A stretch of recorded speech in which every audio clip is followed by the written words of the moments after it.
ನಿಮ್ಮ mid term ಎಕ್ಸಾಮಿನೇಷನ್ಗೆ ಸಂಬಂಧಪಟ್ಟಂತೆ ಮಾದರಿ ಪ್ರಶ್ನೆ ಪತ್ರಿಕೆ 3 ಇಲ್ಲಿ ಡಿಸ್ಕಷನ್ ಮಾಡ್ತಾ ಇದ್ದೇವೆ. ಫಸ್ಟ್ ಮೇನ್ ಗಮನಿಸಿ.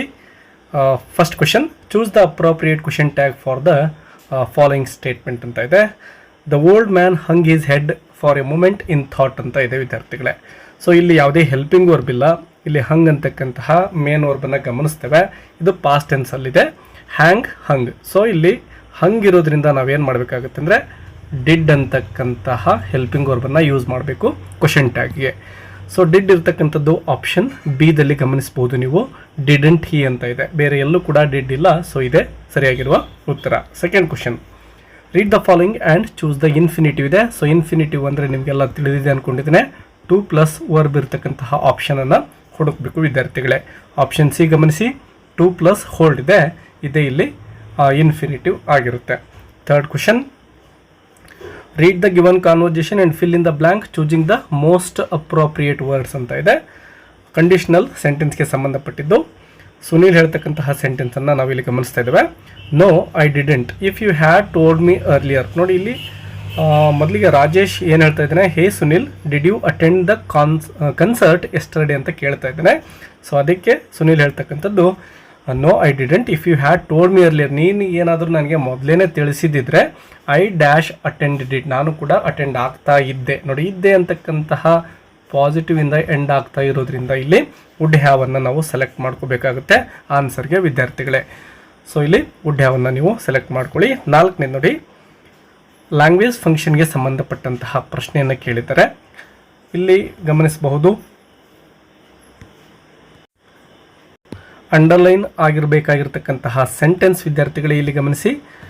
Just follow the street and turn left at the next corner ಅಂತಕ್ಕಂತಹ ಸೆಂಟೆನ್ಸ್ಗೆ ಇಲ್ಲಿ ಅಂಡರ್ಲೈನ್ ಆಗಬೇಕಾಗಿದೆ.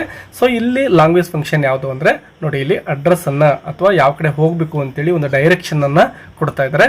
ಸೊ ಇಲ್ಲಿ ಗಿವಿಂಗ್ ಡೈರೆಕ್ಷನ್ ಅಂತಕ್ಕಂಥದ್ದು ಸರಿಯಾಗಿರುವ ಉತ್ತರ. ಒಂದು ವೇಳೆ ಇಲ್ಲಿ ಗಮನಿಸಿ, could you tell me how to get the library, ಇದಕ್ಕೇನಾದರೂ ಅಂಡರ್ಲೈನ್ ಮಾಡಲಾಗಿದ್ದಿದ್ರೆ ಆಗ ನಾವು ಆಸ್ಕಿಂಗ್ ಡೈರೆಕ್ಷನನ್ನು ಸೆಲೆಕ್ಟ್ ಮಾಡ್ಕೋಬೇಕಾಗಿತ್ತು ವಿದ್ಯಾರ್ಥಿಗಳೇ. ಇನ್ನು ಸೆಕೆಂಡ್ ಮೇನಲ್ಲಿ ಡೂ ಆಸ್ ಡೈರೆಕ್ಟೆಡ್ಗೆ ಸಂಬಂಧಪಟ್ಟಂತಹ 12 ಪ್ರಶ್ನೆಗಳಿರ್ತವೆ. ಇಲ್ಲಿ ಮೊದಲನೇದು ಕಾಲಕೇಟಿವ್ ವರ್ಡ್ಗೆ ಸಂಬಂಧಪಟ್ಟಿದ್ದು.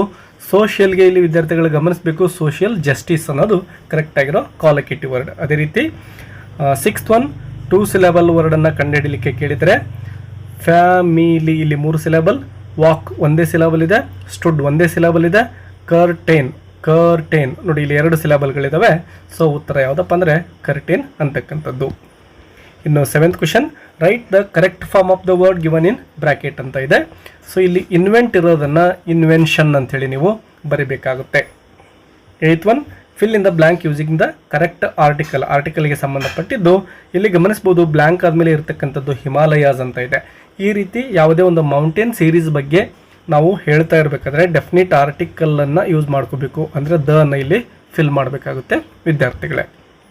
ರಿವರ್ಸ್ ನೇಮ್ ಇರ್ಬೋದು, ಈ ರೀತಿ ಪರ್ವತಗಳ ಸರಣಿ ಇರ್ಬೋದು, ಅಥವಾ ಸರೋವರ ಸಾಗರಗಳ ಹೆಸರು ಇರ್ಬೋದು, ಹಿಸ್ಟೋರಿಕಲ್ ಮಾನ್ಯುಮೆಂಟ್ಸ್ ಇರ್ಬೋದು, ಅಥವಾ ಯಾವುದಾದ್ರೂ ಪವಿತ್ರ ಗ್ರಂಥಗಳ ಹೆಸರಿದ್ದರೆ ಅದರ ಹಿಂದ್ಗಡೆ ನಾವು ಡೆಫಿನಿಟ್ ಆರ್ಟಿಕಲನ್ನು ಯೂಸ್ ಮಾಡ್ಕೋಬೇಕು.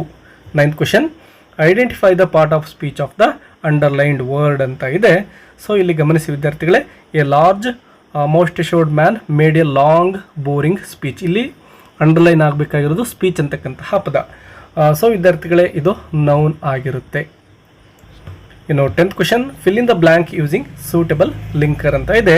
It is A document dash defines the position and power of the 3 organs of the state ಅಂತ ಇದೆ. ಸೊ ವಿಚ್ ಅಂತಕ್ಕಂಥದ್ದು ಕರೆಕ್ಟ್ ಆಗಿರುವ ಲಿಂಕರ್ ಆಗಿರುತ್ತೆ ವಿದ್ಯಾರ್ಥಿಗಳೇ. ಇನ್ನು 11th one, fill in the blank with appropriate preposition ಇದೆ. Congratulations were showered on Swami, on ಅಂತಕ್ಕಂಥದ್ದು correct ಆಗಿರೋ ಪ್ರಿಪೊಸಿಷನ್. 12th ಕ್ವಶನ್ ನೋಡಿ, fill in the blank with appropriate tense form of the verb given in brackets ಇದೆ. Satish Gujral dash B+ award ಇದೆ. The order of the crown for his best architectural design ಅಂತ ಇದೆ. So ಇಲ್ಲಿ Satish Gujral was, ನೋಡಿ ಬಿಗೆ ವಾಸನ್ನು use ಮಾಡ್ಕೊಳ್ತೇವೆ ಯಾಕಂದರೆ Satish Gujral singular ಆಗಿರೋದ್ರಿಂದ. ಇನ್ನು ಅವಾರ್ಡ್ಗೆ ಅವಾರ್ಡೆಡ್ ಅಂತೇಳಿ V3 ಫಾರ್ಮಲ್ಲಿ ಬರೀಬೇಕು, ಯಾಕೆಂದರೆ ಪ್ಯಾಸಿವ್ ವಾಯ್ಸಲ್ಲಿ ಈ ಒಂದು ಸೆಂಟೆನ್ಸ್ ಇರತಕ್ಕಂಥದ್ದು. Satish Gujral was awarded the order of the crown for his best architectural design ಅಂತೇಳಿ. 13th one, use the word problem as a noun in your own sentence ಅಂತ ಇದೆ. ಸೊ ಇಲ್ಲಿ ಪ್ರಾಬ್ಲಮ್ ಅಂತಕ್ಕಂಥದ್ದನ್ನು ನೌನ್ ಆಗಿ ನೀವೇನು ಮಾಡಬೇಕು, ಸೆಂಟೆನ್ಸನ್ನು ಕ್ರಿಯೇಟ್ ಮಾಡಬೇಕು. ಸಿಂಪಲ್ ಆಗಿ I am solving a problem ಅಂತೇಳಿ ಒಂದು ಸೆಂಟೆನ್ಸನ್ನು ಇಲ್ಲಿ ನಾವು ಕ್ರಿಯೇಟ್ ಮಾಡ್ಬೋದು. ಅಥವಾ I am learning how to solve a mathematical problem ಅಂತಲೂ ಕೂಡ ನೀವು ಸೆಂಟೆನ್ಸನ್ನು ಕ್ರಿಯೇಟ್ ಮಾಡ್ಬೋದು. 14th one, change the following sentence into superlative degree ಅಂತ ಇದೆ. ಗಮನಿಸಬೇಕು ವಿದ್ಯಾರ್ಥಿಗಳೇ, Munshi Premchand is more popular than any other writer in Hindi literature ಅಂತ ಇದೆ. ಸೊ ಇಲ್ಲಿ ಸೆಂಟೆನ್ಸನ್ನು ಮೊದಲಿಗೆ 3 ಭಾಗ ಮಾಡ್ಕೊಳ್ಳೋಣ. ಮುನ್ಷಿ ಪ್ರೇಮ್ಚಂದ್ ಈಸ್ ಆಗುತ್ತೆ, ಮೋರ್ ಪಾಪ್ಯುಲರ್ ದ್ಯಾನ್ ಅಂತಕ್ಕಂಥದ್ದು ಅಡ್ಜೆಕ್ಟಿವ್ ಪಾರ್ಟ್, ಎನಿ ಅದರ್ ಅನ್ನೋದು third part, writer in Hindi literature. So ಈಗ ಏನು ಮಾಡಬೇಕು ಅಂದರೆ ಫಸ್ಟ್ ಪಾರ್ಟನ್ನು ಆ್ಯಸ್ ಇಟ್ ಈಸ್ ಬರ್ಕೊಳ್ತೀರಾ, ಮುನ್ಷಿ ಪ್ರೇಮ್ಚಂದ್ ಈಸ್ ಅಂತೇಳಿ. ಈಗ ಇಲ್ಲಿ ಮೋರ್ ಪಾಪ್ಯುಲರ್ ದ್ಯಾನ್ ಇರೋದನ್ನು ಇದನ್ನು ಏನು ಮಾಡಬೇಕು, ಸೂಪರ್ಲೇಟಿವ್ ಅಡ್ಜೆಕ್ಟಿವ್ ಆಗಿ ಬರ್ಕೋಬೇಕು. ದ ಮೋಸ್ಟ್ ಪಾಪ್ಯುಲರ್ ಅಂಥೇಳಿ ಬರ್ಕೊಳ್ತೇವೆ. ಇನ್ನು ದ್ಯಾನ್ ಇಲ್ಲಿ ಏನೇ ಅದರ್ ಇತ್ತಲ್ವ ಅದನ್ನ ಬಿಡಬೇಕು, ಕೊನೆ ಪಾರ್ಟ್ ಏನಿತ್ತು ಅದನ್ನ ಆ್ಯಸ್ ಇಟ್ ಈಸ್ ಬರ್ಕೋಬೇಕು, ರೈಟರ್ ಇನ್ ಹಿಂದಿ ಲಿಟ್ರೇಚರ್ ಅಂತೇಳಿ. ಸೊ ಇಲ್ಲಿ ಏನಾಗುತ್ತೆ ನೋಡಿ, Munshi Premchand is the most popular writer in Hindi literature ಅಂತೇಳಿ ನಮಗೆ ಸೂಪರ್ಲೇಟಿವ್ ಡಿಗ್ರಿ ಸೆಂಟೆನ್ಸ್ ಸಿಗುತ್ತೆ. 15th one, read and change the underlined sentence into passive voice ಇದೆ. ಐ ಸೋಲ್ಡ್ ದ ಟ್ರೀಸ್ ಅಂತಕ್ಕಂತಹ ಸೆಂಟೆನ್ಸನ್ನು ಪ್ಯಾಸಿವ್ ವಾಯ್ಸ್ಗೆ ಬರೀಬೇಕು. ಐ ಅಂತಕ್ಕಂಥದ್ದು ಸಬ್ಜೆಕ್ಟ್ ಆಗಿದೆ, ಸೋಲ್ಡ್ ಅನ್ನೋದು ವರ್ಬ್ ಆಗಿದೆ, ದ ಟ್ರೀಸ್ ಅನ್ನೋದು ಆಬ್ಜೆಕ್ಟ್ ಆಗುತ್ತೆ. ಸ್ಟಾರ್ಟಿಂಗಲ್ಲಿ ಆಬ್ಜೆಕ್ಟನ್ನು ಬರೆದುಕೊಳ್ತೇವೆ, ದ ಟ್ರೀಸ್ ಅಂತೇಳಿ. ದ ಟ್ರೀಸ್ ನೋಡಿ ಪ್ಲೂರಲ್ ಆಗಿರೋದ್ರಿಂದ ಮತ್ತು ವರ್ಬ್ ಸೋಲ್ಡ್ ಅಂತಕ್ಕಂಥದ್ದು ಪಾಸ್ಟ್ ಟೆನ್ಸಲ್ಲಿ ಇರೋದ್ರಿಂದ ವರ್ ಅಂತಕ್ಕಂತಹ ಹೆಲ್ಪಿಂಗ್ ವರ್ಬನ್ನು ಯೂಸ್ ಮಾಡ್ಕೊಳ್ತೇವೆ. The trees were sold by ಅಂತಕ್ಕಂತಹ ಪ್ರಿಪೊಸಿಷನ್ ಮತ್ತು ಐ ಇರೋ ಸಬ್ಜೆಕ್ಟ್ ಏನಿರುತ್ತೋ ಅದನ್ನು ಮೀ ಅಂತೇಳಿ ಬರೆದುಕೊಳ್ಬೇಕಾಗುತ್ತೆ. The trees were sold by me. 16th one, read the following conversation and change the underline sentence into reported speech ಅಂತ ಇದೆ. I joined this company last year ಅಂತಕ್ಕಂತಹ ಸೆಂಟೆನ್ಸನ್ನು ರಿಪೋರ್ಟೆಡ್ ಸ್ಪೀಚಲ್ಲಿ ಬರೀಬೇಕಾಗುತ್ತೆ. ಸೊ ಇಲ್ಲಿ ರಾಕೇಶ್ ಹೇಳ್ತಾ ಇರೋದ್ರಿಂದ ರಾಕೇಶ್ ಅಂತೇಳಿ ಸ್ಟಾರ್ಟಿಂಗ್ ಬರ್ಕೊಳ್ತೇವೆ. ರಾಕೇಶ್ ರಿಪ್ಲೈಡ್ ದಟ್, ನೋಡಿ ಅವನು ಪ್ರಶ್ನೆಗೆ ಉತ್ತರಿಸ್ತಾ ಇದ್ದಾನೆ, are you working in this company ಅಂತೇಳಿ. ಸೊ ನಾವು ಈ ರೀತಿ ಇದ್ದಾಗ ಆನ್ಸರ್ಡ್ ದ್ಯಾಟ್ ಅಥವಾ ರಿಪ್ಲೈಡ್ ದಟ್ ಅಂತೇಳಿ ಯೂಸ್ ಮಾಡ್ಕೋಬಹುದು. Rakesh replied that. ಐ ಇರೋದನ್ನು ನೋಡಿ ಹಿ ಅಂತೇಳಿ ಪ್ರೊನೌನ್ ಚೇಂಜ್ ಮಾಡಬೇಕು. ಜಾಯಿಂಡ್ ಅಂದರೆ V2 ಇದೆ, ಈ ರೀತಿ ವರ್ಬ್ V2 ಇದ್ದರೆ ಆಗ ನಾವು ಹ್ಯಾಡ್ ಪ್ಲಸ್ V3 ಅನ್ನು ರಿಪೋರ್ಟೆಡ್ ಸ್ಪೀಚಲ್ಲಿ ಯೂಸ್ ಮಾಡ್ಕೋಬೇಕು. Rakesh replied that he had joined, ನೋಡಿ ಜಾಯಿನ್ಡ್ ಇದರ ಒಂದು V3 ಫಾರ್ಮ್ ಜಾಯಿನ್ಡ್ ಅಂತಲೇ ಆಗುತ್ತೆ. Rakesh replied that he had joined. This ಇರೋದನ್ನು ನೋಡಿ ವಿದ್ಯಾರ್ಥಿಗಳೇ ದಟ್ ಅಂತೇಳಿ ಚೇಂಜ್ ಮಾಡಬೇಕು. ದಟ್ ಕಂಪನಿ ನೋಡಿ ಲಾಸ್ಟ್ ಇಯರ್ ಅಂತ ಇರೋದನ್ನು ದ ಪ್ರೀವಿಯಸ್ ಇಯರ್ ಅಂತೇಳಿ ಚೇಂಜ್ ಮಾಡಬೇಕು. ದ ಪ್ರೀವಿಯಸ್ ಇಯರ್, ಈ ರೀತಿ ಬದಲಾವಣೆಗಳನ್ನು ಮಾಡಿಕೊಂಡು ನೀವು ಬರೀಬೇಕಾಗುತ್ತೆ ರಿಪೋರ್ಟೆಡ್ ಸ್ಪೀಚಲ್ಲಿ. ಇನ್ನು ಥರ್ಡ್ ಮೇನಲ್ಲಿ ಗಮನಿಸಿ, the following paragraph has 2 errors, edit the paragraph and rewrite it in the answer booklet ಅಂತ ಕೊಟ್ಟಿದ್ದಾರೆ. ಸೊ ಇಲ್ಲಿ 2 ಮಿಸ್ಟೇಕ್ಸ್, ಕಂಜಂಕ್ಷನ್ ಮತ್ತು ಎಡ್ವರ್ಬಿಯಲ್ ಮಿಸ್ಟೇಕ್, ಇವೆರಡನ್ನು ಕೊಡಲಾಗಿದೆ. ಗಮನಿಸಬೇಕು, there was nothing we could do. Legal ಅಂತ ಇದೆ ನೋಡಿ ವಿದ್ಯಾರ್ಥಿಗಳೇ, ಇದು ಎಡ್ವರ್ಬಿಯಲ್ ಮಿಸ್ಟೇಕ್ ಆಗುತ್ತೆ. ಲೀಗಲ್ ಇರೋದನ್ನು ಲೀಗಲಿ LY ಸೇರಿಸ್ಕೊಂಡು ಬರೀಬೇಕಾಗುತ್ತೆ. We own the trees and the old man, ನೋಡಿ ಇಲ್ಲಿ ಆ್ಯಂಡ್ ಇರೋದನ್ನು ಬಟ್ ಅಂತೇಳಿ ಕಂಜಂಕ್ಷನ್ ಚೇಂಜ್ ಮಾಡಿ ಬರೀಬೇಕು. ಇವೆರಡು ಮಿಸ್ಟೇಕ್ ನೀವು ಸರಿಪಡಿಸ್ರಿ. ಇನ್ನು 2 ಅಂಕದ ಪ್ರಶ್ನೆಗಳನ್ನು ಇಲ್ಲಿ ಕೊಡಲಾಗಿದೆ. ಇವುಗಳನ್ನು ಆಲ್ರೆಡಿ ಕಲ್ತಿರ್ತೀರ, ಇವುಗಳನ್ನು ಚೆನ್ನಾಗಿ ಪ್ರಾಕ್ಟೀಸ್ ಮಾಡ್ಕೊಳ್ಳಿ. ಕೆಲವೊಂದಿಷ್ಟು ಪ್ರಶ್ನೆಗಳು ರಿಪೀಟ್ ಆಗ್ತಕ್ಕಂತಹ ಚಾನ್ಸ್ ಇರ್ತವೆ. ವಿಡಿಯೋವನ್ನು ಪಾಸ್ ಮಾಡಿಕೊಂಡು ಸ್ಕ್ರೀನ್ಶಾಟ್ ತೆಗೆದುಕೊಂಡು ಇವುಗಳನ್ನು ಒಂದು ಸಾರಿ ಗಮನಿಸಿ. ಕೆಲವೊಂದಿಷ್ಟು ಪ್ರಶ್ನೆಗಳು ಖಂಡಿತವಾಗ್ಲೂ ಕೂಡ ರಿಪೀಟ್ ಆಗ್ತಕ್ಕಂತಹ ಚಾನ್ಸ್ ಇರುತ್ತೆ ವಿದ್ಯಾರ್ಥಿಗಳೇ. ಇನ್ನು 5th ಮೇನಲ್ಲಿ 3 ಅಂಕದ ಪ್ರಶ್ನೆಗಳನ್ನು ಕೂಡ ನೀವು ಗಮನಿಸಬಹುದು. ಅದ್ರ ಜೊತೆಗೆ ಎಕ್ಸ್ಟ್ರಾಕ್ಟ್ಗೆ ಸಂಬಂಧಪಟ್ಟಂತಹ ಪ್ರಶ್ನೆಗಳನ್ನು ಕೂಡ ನೀವು ಇಲ್ಲಿ ಗಮನಿಸ್ತಾ ಹೋಗ್ತೀರಾ. ನೋಡಿ, there may be scorpions behind your law books ಅಂತ ಇದೆ. ಯಾರು ಹೇಳಿದ್ದು? ಸ್ವಾಮಿ ಹೇಳಿದ್ದಲ್ವಾ. ವೆನ್ ಡಿಡ್ ದ ಸ್ಪೀಕರ್ಸ್, ಯಾವಾಗ ಅವ್ರ ತಂದೆ ಆಫೀಸ್ ರೂಮಲ್ಲಿ ಮಲಗಲಿಕ್ಕೆ ಹೇಳ್ತಾರೋ ಆಗ ಹೇಳಿರ್ತಕ್ಕಂಥದ್ದು. ವಾಟ್ ಮೇಡ್ ಹಿಮ್ ಸೇಸು ಅಂದರೆ he was afraid of darkness, he was not ready to sleep alone in the office room ಅಂತೇಳಿ ಬರೀಬಹುದು. Question number 28, please help me take her to hospital ಅಂತ ಇದೆ. ನೇಮ್ ದ ಸ್ಪೀಕರ್, ಬಾಲೇಶ್ವರ್ ಹೇಳ್ತಕ್ಕಂಥದ್ದು. Who did he request to help, ಮೋಟರಿಸ್ಟ್ಗೆ ಅವನು request ಮಾಡ್ಕೊಳ್ತಾನೆ.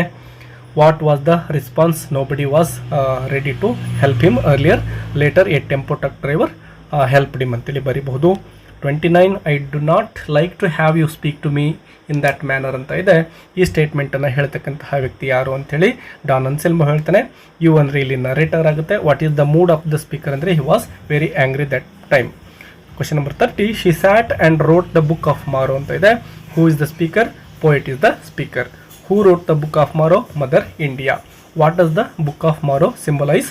The bright future of India ಅಥವಾ hope of India, ಈ ರೀತಿ ಬರೀಬಹುದು. ಇನ್ನು ಪ್ರೊಫೈಲ್ ರೈಟಿಂಗಿಗೆ ಸಂಬಂಧಪಟ್ಟಂತೆ ನೇಮ್ ನೋಡಿ, ಪಿ ಟಿ ಉಷಾ ಅಂತ ಇದೆ. So this paragraph is about P T Usha. She was born in 27th June 1964. Her nationality is Indian. Her other names are Payyoli express and golden girl ಅಂತೇಳಿ ಬರೀಬೋದು. She is known for track and field athlete ಅಥವಾ she was well known track and field athlete ಅಂತ ಬರೀಬೋದು. She was a employer in Indian railways ಅಂತೇಳಿ next ಬರಿತೇವೆ. She was awarded Padmashri ಅಂತೇಳಿ ಮತ್ತೊಂದು ಸೆಂಟೆನ್ಸನ್ನು ಬರಿತೇವೆ. ಈ ರೀತಿ ಒಂದೊಂದು ಕ್ಲೂಗೆ ನೀವು ಒಂದೊಂದು ಸೆಂಟೆನ್ಸನ್ನು ಕ್ರಿಯೇಟ್ ಮಾಡಿ ಬರಿಬೇಕು. 3ಕ್ಕೆ 3 ಅಂಕಗಳನ್ನು ಈಸಿಯಾಗಿ ಗಳಿಸಬಹುದು ವಿದ್ಯಾರ್ಥಿಗಳೇ. ಇನ್ನು ಡೆವಲಪ್ಮೆಂಟ್ ಆಫ್ ಎ ಸ್ಟೋರಿಗೆ ಸಂಬಂಧಪಟ್ಟಂತೆ ಇಲ್ಲಿ ಕೊಟ್ಟಿರ್ತಕ್ಕಂತಹ ಸೆಂಟೆನ್ಸ್ ಏನು ಕೊಟ್ಟಿರ್ತಾರೋ ಕ್ಲೂಗಳನ್ನು ಅವುಗಳನ್ನು ಯೂಸ್ ಮಾಡಿಕೊಂಡು ಸೆಂಟೆನ್ಸನ್ನು ಕ್ರಿಯೇಟ್ ಮಾಡಿ. ಯಾವುದೇ ಒಂದು ಸ್ಟೋರಿಯನ್ನು ಕ್ರಿಯೇಟ್ ಮಾಡಬೇಕು ಅಂದರೆ ಸ್ಟಾರ್ಟಿಂಗಲ್ಲಿ ಒನ್ಸ್ ಅಪಾನ್ ಎ ಟೈಮ್ ಅಂತೇಳಿ ನೀವು ಸ್ಟಾರ್ಟ್ ಮಾಡ್ಕೋಬೋದು. ಫಾರ್ ಎಕ್ಸಾಂಪಲ್ ಇಲ್ಲೇ ಗಮನಿಸಿ ವಿದ್ಯಾರ್ಥಿಗಳೇ, once upon a time there were 2 notorious thieves. ಈ ರೀತಿ ಸೆಂಟೆನ್ಸನ್ನು ನೀವು ಮಾಡ್ತಾ ಹೋಗ್ಬೇಕು. ಅದೇ ರೀತಿ on the lookout for a pray, ಈ ರೀತಿ ಏನು ಸೆಂಟೆನ್ಸ್ ಕ್ಲೂಗಳಿರ್ತವೋ ಇವುಗಳಿಗೆ ಒಂದೊಂದು ಸೆಂಟೆನ್ಸನ್ನು ಕ್ರಿಯೇಟ್ ಮಾಡ್ತಾ ಹೋಗಿ ನಿಮಗೆ 3 ಅಂಕಗಳು ಸಿಗ್ತವೆ. ಒಂದು ವೇಳೆ ಏನೂ ಗೊತ್ತಿಲ್ಲ ಅಂದರೂ ಕೂಡ ಇಲ್ಲೇನೋ ಡ್ಯಾಶ್ ಕೊಟ್ಟಿದ್ದರೋ ಇವುಗಳನ್ನು ಬಿಟ್ಟು ಸ್ಟಾರ್ಟಿಂಗಲ್ಲಿ once upon a time there were 2 notorious thieves ಅಂತೇಳಿ ಬರೆದ್ಬಿಟ್ಟು ಅಲ್ಲೊಂದು ಇಲ್ಲೊಂದು ಆರ್ಟಿಕಲ್ಸು ಅಥವಾ ಪ್ರಿಪೋಸಿಷನ್ಗಳನ್ನು ಯೂಸ್ ಮಾಡ್ಕೊಳ್ತಾ ಬರೆದ್ರೆ ಅಟ್ಲೀಸ್ಟ್ ಒಂದು 2 ಮಾರ್ಕ್ಸ್ ಆದರೂ ಸಿಗ್ತವೆ. ಯಾರು ಕೂಡ ಸ್ಕಿಪ್ ಮಾಡೋಕ್ಕೆ ಹೋಗ್ಬಿಡಿ ಈ ಕ್ವಶನನ್ನು. ಇನ್ನು ಪಿಕ್ಚರ್ ಡಿಸ್ಕ್ರಿಪ್ಷನ್ಗೆ ಸಂಬಂಧಪಟ್ಟಂತೆ ವಿದ್ಯಾರ್ಥಿಗಳೇ, ಚಿತ್ರದಲ್ಲಿ ಏನೇನು ಕಾಣಿಸುತ್ತೋ ಅವುಗಳನ್ನು ಸ್ವಲ್ಪ ಡಿಸ್ಕ್ರೈಬ್ ಮಾಡ್ತಾ ಹೋಗಬೇಕು. ನೋಡಿ, this is a picture of a village. This is very peaceful and very beautiful village. Many village people are working and we can also see some dogs and small huts and also there are many trees in this picture.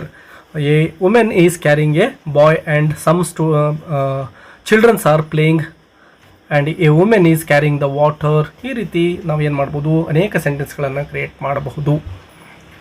ಇನ್ನು next quote from memory ಇದೆ, poem ಕಲ್ತಿರ್ತೀರಾ, quality of ಮರ್ಸಿಯಿಂದ ಬರ್ತಕ್ಕಂಥದ್ದು. ಇನ್ನು passage ಇರುತ್ತೆ, ಇಲ್ಲೂ ಕೂಡ ಅಷ್ಟೇ 4 ಅಂಕಗಳು ಬರ್ತವೆ. ಸೊ ಪ್ಯಾಸೇಜನ್ನು ಕೂಡ ಸ್ಕಿಪ್ ಮಾಡೋಕ್ಕೆ ಹೋಗ್ಬಿಡಿ. ಒಂದು 5 to 6 ಲೈನ್ಸ್ ಮಿನಿಮಮ್ ಬರೀರಿ, 2 ಅಂಕಗಳು ಸಿಗ್ತವೆ. ಇನ್ನು ರಸ್ಕಿನ್ ಬಾಂಡ್ಗೆ ಅಂದರೆ grand mother claims a tree ಸಂಬಂಧಪಟ್ಟಂತೆ ಪ್ರಶ್ನೆ ಇರುತ್ತೆ, ಸಮರಿಯನ್ನು ಬರೀರಿ. ಅಥವಾ ಐ ಆಮ್ ದ ಲ್ಯಾಂಡ್ ಬಗ್ಗೆ ಇಲ್ಲಿ ಸಮರಿ ಇದೆ. ಇನ್ನು ಎಸ್ಸೆ ರೈಟಿಂಗ್ಗೆ ಸಂಬಂಧಪಟ್ಟಂತೆ ನೀವು ಯಾವುದಾದ್ರೂ ಒಂದನ್ನು ಬರೀಬೋದು. ಲೆಟರ್ ರೈಟಿಂಗ್ ಕೂಡ ಆಲ್ರೆಡಿ ಯಾವ ರೀತಿ ಬರೆಯೋದು ಅಂತೇಳಿ ಅಪ್ಲೋಡ್ ಮಾಡಿದ್ದೇನೆ. You can watch and learn that properly. Dear students, ಎಲ್ರಿಗೂ ಕೂಡ ಒಳ್ಳೆಯ ಅಂಕಗಳು ಬರಲಿ ಅಂತ ಈ ಒಂದು ವಿಡಿಯೋ ಮುಗಿಸೋಣ. ವಿಡಿಯೋ ಇಷ್ಟ ಆಗಿದ್ರೆ ಒಂದು ಲೈಕ್ ಕೊಡೋದನ್ನು ಮರಿಬೇಡಿ and also share this video with your all friends. Let's meet again. Thank you for watching.